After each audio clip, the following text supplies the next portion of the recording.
There's a lot of buzz in the industry around autonomics or cognitive computing, and there's a couple of different places in our platforms that we either have that enabled today or it's part of what we're looking to enable in the future. So first, when we talk about self-heal today, it's still more of a reactive approach. So somebody has to go in and either look at the data from the tool or look at our incidents to help us determine what is the root cause, what is the status of things.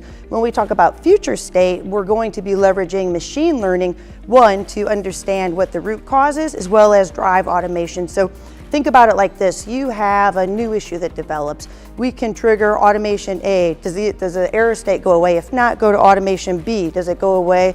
If not, go to automation C. When we determine that automation C is what resolves it, then the next time or the next device that error occurs on, we start with automation C. So that's an example of how we'll be using or leveraging machine learning. I can also say there's a couple of other areas where we're leveraging machine learning and robotic process automation.